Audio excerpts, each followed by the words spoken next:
In the twilight of an age, an empire stood at a crossroads, its ancient foundations trembling beneath the relentless march of a new era. For centuries, its heart had beaten to the rhythm of tradition, a steady, predictable pulse governed by celestial calendars and the wisdom of ancestors. The world outside, however, had begun to beat to a different drum, a frantic, thunderous rhythm of steam and steel, of factories that clawed at the sky, breathing plumes of smoke like iron dragons. This was the dawn of the Industrial Revolution, and its light was casting long, unfamiliar shadows across the empire's hallowed lands. From distant shores, ships arrived, not with spices and silks, but with strange new machines and even stranger ideas. Western powers, their sails swollen with the winds of progress, brought with them a challenge that was not of swords and shields, but of ideologies and economies. Their influence seeped into the port cities like a rising tide, bringing with it the scent of coal and the sharp, metallic taste of change. The empire, once the center of its own universe, now found itself a player in a global game whose rules it did not write. The imperial court, a world of gilded halls and whispered conspiracies, was thrown into turmoil. A deep schism grew between those who saw salvation in adaptation and those who saw sacrilege in abandoning the old ways. The very air in the capital seemed thick with debate. Young, impassioned officials, many educated in the West or in newly established modern schools, argued for radical reform. They spoke of constitutions and parliaments, of scientific inquiry and universal education. They envisioned a future where the empire's strength was measured not in the number of its legions, but in the output of its factories and the literacy of its people. And so, the grand, painful experiment began. Edicts flowed from the throne like a river diverted. New laws were carved, attempting to reshape the very bedrock of society. A modern bureaucracy was designed, meant to replace the adjeweled system of patronage and clan loyalty with one based on merit and efficiency. The courts were overhauled, introducing legal concepts that were foreign and often bewildering to a populace accustomed to the justice of local magistrates and village elders. Education became the great battleground. New schools were built, their stark, functional architecture a stark contrast to the elegant curves of traditional academies. Here, students learned not just the classic texts and poetry, but also chemistry, physics, and foreign languages. The abacus was slowly joined, and in some cases replaced, by the slide rule. The brush and ink were supplemented with pen and paper. This new generation was being forged to serve a new kind of empire, one that could speak the language of telegraphs and artillery tables. But for every step forward, there was a powerful current of resistance. In the provinces, far from the capital's fervor, life moved at its own unhurried pace. To the landed gentry and the scholar officials, these reforms were not just an inconvenience, they were an assault on their identity, on the very fabric of civilization. They saw the new schools as institutions that would corrupt the youth, teaching them to disrespect their elders and forsake the sacred rites. They saw the new laws as a clumsy attempt to impose foreign order on a society that had its own subtle, intricate balance. The resistance was not always overt. It was a quiet, stubborn refusal. A magistrate who would interpret a new law through the lens of ancient custom. A father who would forbid his son from attending a modern school. A guildmaster who would shun new manufacturing techniques. The empire became a land of two minds, one looking desperately towards the horizon, the other clinging fiercely to the past. The lantern-lit streets of the old city, once symbols of warmth and community, now seemed to illuminate a world caught between yesterday and tomorrow. The soft glow fell on faces etched with confusion, with hope, and with a deep, gnawing anxiety. In the midst of this grand upheaval, the common people were caught in the currents. A farmer might hear whispers of a new tax system that promised fairness but delivered only complexity. An artisan might see his livelihood threatened by cheap, mass-produced goods from a distant factory. A young woman might dream of the freedoms she read about in a foreign book, a dream that was at odds with the life her family had planned for her. The empire's struggle was not an abstract political debate. It was a deeply personal crisis, played out in millions of homes and hearts.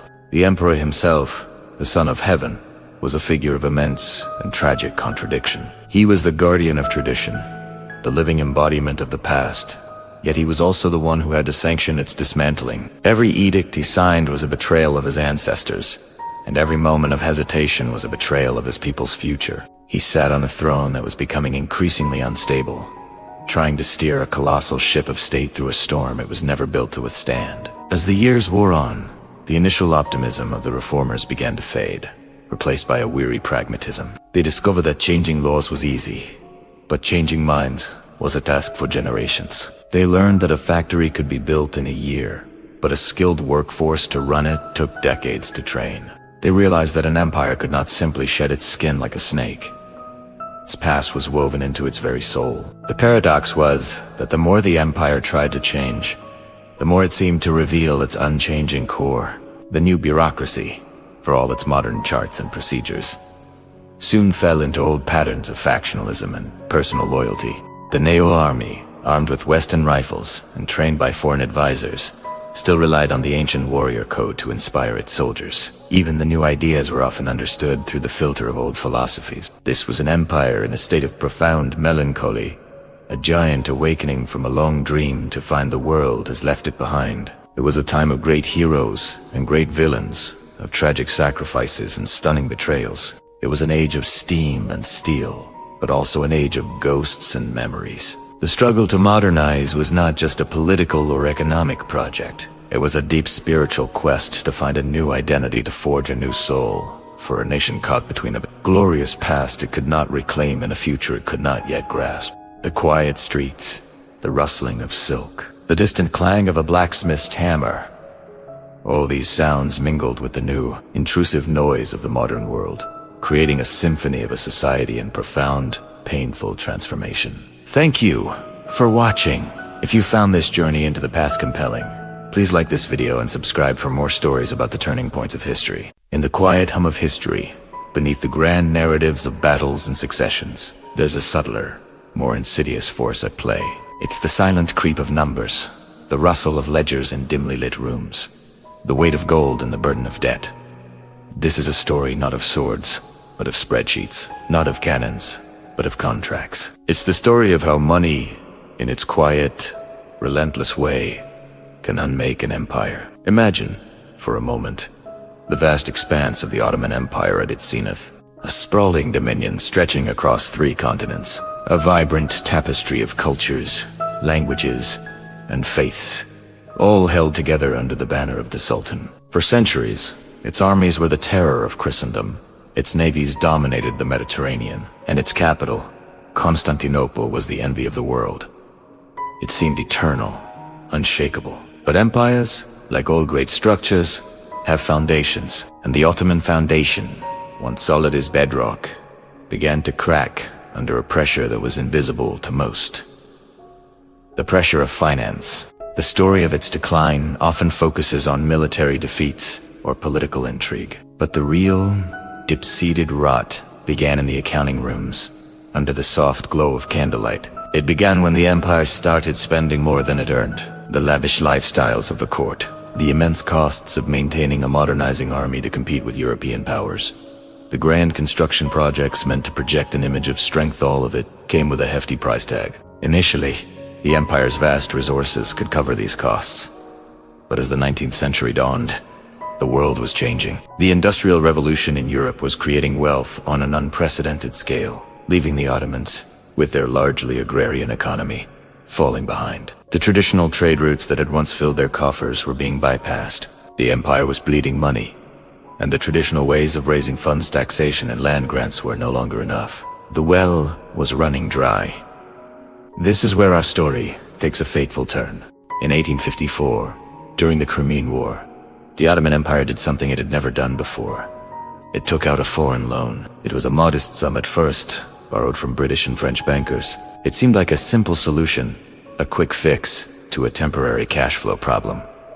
The war needed to be funded, after all, and with victory, surely prosperity would return, and the debt could be easily repaid. No one in the Sultaness court could have foreseen that this single act was the first step onto a slippery slope, a path that would lead not to salvation, but to subjugation. The first loan was like the first taste of a powerful drug. It worked. The money flowed in. The war effort was sustained.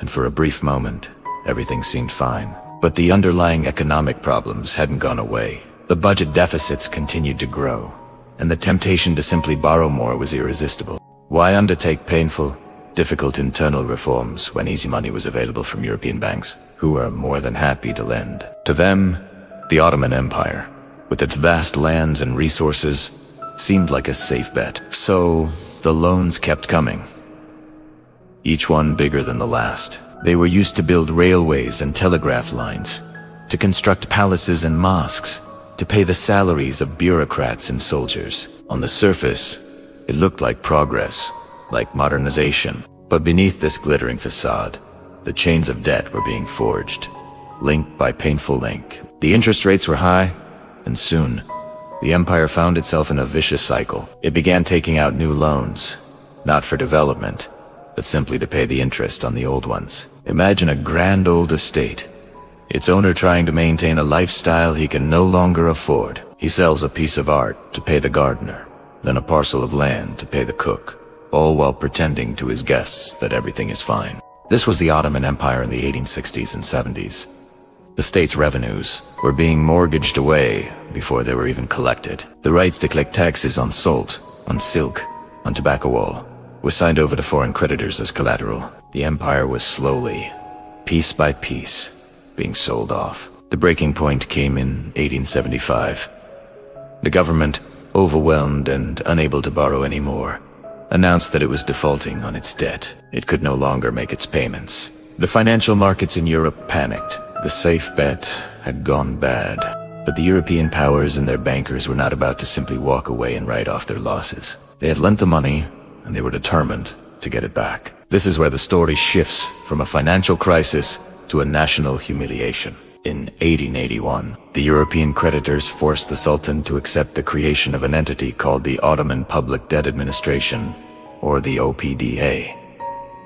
This wasn't just an advisory committee. It was a state within a state, a shadow government run entirely by foreigners. Its board was composed of representatives from Britain, France, Germany, Italy, and Austria. The APDA was given direct control over the most profitable sources of Ottoman revenue: taxes on stamps, spirits, fish, and salt. The tribute from Bulgaria, the customs duties, all of it now flowed directly into the coffers of the OPDA, not the Sultan's treasury. Its employees, numbering in the thousands, fanned out across the empire, collecting taxes directly from the people. They were more efficient and less corrupt than the old Ottoman tax collectors, but they were a constant, visible reminder that the empire was no longer master in its own house. The economic independence of the Ottoman Empire was gone. The Sultan still sat on his throne in Constantinople. The government still met, and the armies still marched. But the real power over the empire's finances, its very lifeblood, now lay in the hands of European bankers. Every major economic decision had to be approved by the APDA. Want to build a new railway? The OPDA decided if it was profitable and who would get the contract, usually a European company. Need to reform the tax system? The OPDA had the final say. This loss of sovereignty had profound consequences. It fueled a deep sense of resentment and humiliation among the Ottoman people. It exposed the weakness of the central government and emboldened nationalist movements in the Balkans and the Arab provinces, who saw the Sultan as a pawn of foreign interests. The very modernization projects funded by the loans, like railways and telegraphs, were now used by the Europeans to extend their own economic and political control deeper into the empire's territory. The quiet, abstract world of finance had manifested itself in a brutal, tangible reality. The numbers in the ledgers had become foreign officials on Turkish soil. The interest rates on the bonds had become a drain on the livelihood of every farmer and artisan. The promise of easy money had turned into a nightmare of foreign domination. As the 20th century began, the sick man of Europe, as the empire was cruelly nicknamed, was being kept on life support by the very powers who were profiting from its illness. And France made the fateful decision to ally with Germany. It was a final, desperate gamble to reclaim its independence. A gamble that would ultimately fail, leading to its final dissolution. Looking back from our vantage point, it's a tragic, cautionary tale. It shows us that power isn't just about armies or territory. It's about control over one's own destiny. The Ottoman Empire lost that control not on the battlefield, but in the banking houses of London and Paris. It was a quiet conquest, executed with contracts instead of cannons, and interest rates instead of infantry. It serves as a timeless reminder that the pen, when signing a loan agreement, can sometimes be mightier and more destructive than the sword. The empire that had once made the world tremble was brought to its knees, not by a foreign army, but by its own debts. A somber lesson, written in the cold, hard language of money. Thank you for watching. If you found this journey through history insightful, please consider subscribing and joining us for more stories hidden in the margins of the past. The dawn breaks, but it doesn't bring the warmth it used to. Instead, a pale, milky light spills over the ancient domes and over the cobblestone streets that have witnessed centuries of triumph and glory. But the city is quiet. Too quiet. A stillness hangs in the air, thick with unspoken anxieties. This isn't the sleep of a city at peace. It's the strained silence of an empire holding its breath, waiting for the inevitable crack. For generations, this was the center of the world, a place where countless cultures, languages, and faiths converged under a single banner. To be a subject of the empire was an identity in itself, a source of pride, a guarantee of belonging to something vast and enduring. But that grand tapestry is beginning to fray. Look closer, beyond the majestic facades. Listen past the morning call to prayer. You'll hear the whispers. They started in the coffee houses, in the back alleys, in the distant provinces. Now, they're growing louder, echoing through the corridors of power itself. The old certainties are crumbling. The very idea of what it means to belong to this empire is being questioned, challenged, and redefined. New identities, long dormant, are stirring. They are born not of imperial decree, but from shared tongues, forgotten histories, and a yearning for something different, something new. The dawn is breaking not just on a new day, but on a new era. And the world that awakens will be one the empire no longer recognizes. This is the story of how a titan began to dream of its own demise, how the threads of unity, once woven so tightly, began to unravel, one by one. The first tremors are felt far from the capital, in the rugged mountains and fertile valleys of the Balkans.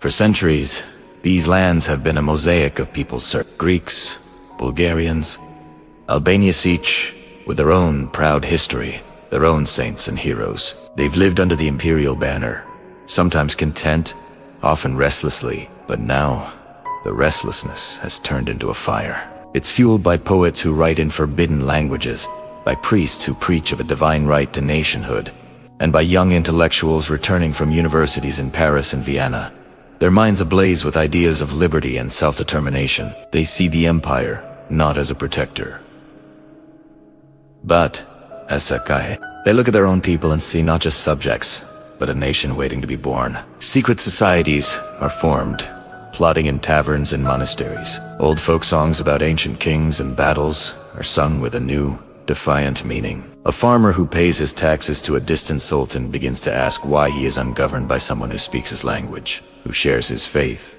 who understands his soul. This isn't just a tax revolt, it's a revolution of the mind. Each skirmish with imperial patrols, each flag raised on a remote hilltop, sends a shockwave through the system. The empire responds, as it always has, with force. But every village burned, every rebel executed, only creates more martyrs. It hardens, resolves, and turns whispers of independence into a deafening roar. The Balkan fire is spreading, and the empire is discovering that you cannot command loyalty from a people who have already pledged their hearts to a nation that doesn't yet exist on any map. And the fire is not confined to the west, to the south, across the vast expanse of desert and sun-scorched plains. Another awakening is taking place. For centuries, the Arab peoples have been the heartland of the faith, the keepers of the sacred language. They've been loyal subjects, but a new consciousness is dawning. It begins with scholars in Cairo, Damascus, and Beirut. They look back, not to the recent centuries of imperial rule, but further, to a golden age of Arab science, philosophy, and art. They see a shared cultural heritage that transcends the administrative borders drawn by the empire. This is the birth of Arab nationalism. It's a movement that argues the Arab peoples are a single nation, bound by a common language and a glorious history, destined to be masters of their own fate. Young officers in the imperial army, trained in modern military academies, start to see themselves not as servants of the Sultan, but as the future leaders of a free Arab state. They read the same revolutionary pamphlets circulating in the Balkans. They see the empire struggling, stretched thin, and they see an opportunity. The desert, once a symbol of timeless stillness, becomes a landscape of conspiracy and ambition. Secret communications pass between tribal sheiks and urban intellectuals. They speak of a great Arab revolt, a unified push to throw off the imperial yoke and reclaim their destiny. The empire, which has long relied on the loyalty of its Arab provinces, suddenly finds itself facing a challenge from its very core. The foundations are shaking, not just at the edges, but from within. While these fires rage on the periphery, a deep rot is spreading within the heart of the empire itself. The glittering court, once a symbol of absolute power and divine authority, is now a nest of intrigue and paranoia. The old sultan is isolated, surrounded by sycophants who tell him only what he wants to hear. Ministers and officials are divided into factions, plotting against one another for favor and influence. Merit and competence have been replaced by loyalty and conspiracy. The bureaucracy, once the empire's greatest strength, is now a bloated, inefficient machine, grinding to a halt under the weight of its own corruption. It can no longer collect taxes effectively, administer justice fairly, or even maintain the roads. The army, the ultimate guarantor of imperial power, is also fractured. Senior generals, steeped in old traditions, clash with younger officers who demand modernization and reform. They see the empire falling behind its European rivals and know that without drastic change, defeat is inevitable. These young Turks, as they begin to call themselves, are patriots, but their loyalty is to the idea of the state, not necessarily to the ancient dynasty that rules it. They meet in secret, discussing constitutions, parliaments, and a future where the empire is not the personal property of a monarch, but a nation of citizens. The political unrest is no longer just a whisper. It's a gathering storm, right in the capital. The empire is fighting wars on multiple fronts, but the most dangerous battle is the one being waged for its own soul, in the shadowy halls of its own government. The system is breaking down. The sense of a shared identity, the glue that held this multi-ethnic, multi-religious state together for so long, is dissolved. What did it mean to be an imperial subject? A generation ago, the answer was simple. It meant allegiance to the Sultan, a shared history of conquest and grandeur, and a place within a system that, for all its flaws, provided a measure of stability. But now, that identity feels hollow. For a Greek merchant in Smyrna, being Greek is starting to matter more. For a Serbian farmer, being a Serb is his primary truth. For an Arab officer, his Arab heritage is his ultimate loyalty. The empire tries to adapt. It promotes a new state ideology, an official imperialism that emphasizes loyalty to the throne above all else. But it's too little, too late. The message feels artificial, imposed from above, while the call of nationalism feels organic, rising from the people themselves. It speaks their language, honors their heroes, and promises them a future they can call their own. The imperial identity is a grand, fading portrait in a dusty hall, while these new national identities are vibrant, powerful, and alive. People are no longer looking to the capital for their sense of self. They are finding it in their local communities, in their shared culture, in the dream of a future nation. The empire is no longer a source of unity. It has become an obstacle to it. The great family is fractured, and its children are preparing to leave home, each determined to build their own house. Imagine standing on a hill overlooking the city as the first light of day paints the sky. The silhouette is still magnificent, a testament to a power that shaped the world. But you know the truth. You can feel it in the chill of the morning air. The magnificent structure is hollow. The vibrant life that once pulsed through its streets has been replaced by a quiet melancholy. People go about their day, but there's a weariness in their steps, an uncertainty in their eyes. They are living through the end of an age. The old songs are still sung, but they sound like eulogies. The old stories are still told, but they feel like myths from a distant, irretrievable past. This is the twilight of the empire. It's not a sudden, violent collapse. Not yet. It's a slow, quiet fading, like the last embers of a once great fire. It's the feeling of living in a museum, surrounded by the artifacts of a glory that no longer feels real. The new energies, the new passions, the new loyalties, they're all happening elsewhere, in the mountains, in the deserts, in the secret meetings of revolutionaries. Here, in the heart of it all, there is only a beautiful, heartbreaking stillness, the quiet before the final storm. The sun rises higher, but the shadows are growing longer. The empire is still standing, but it has already become a ghost. Thank you for watching. If this journey into the quiet decline of empires fascinates you, be sure to like this video and subscribe to our channel for more stories from the turning points of history. Let us know in the comments which dying empire story you'd like to hear next.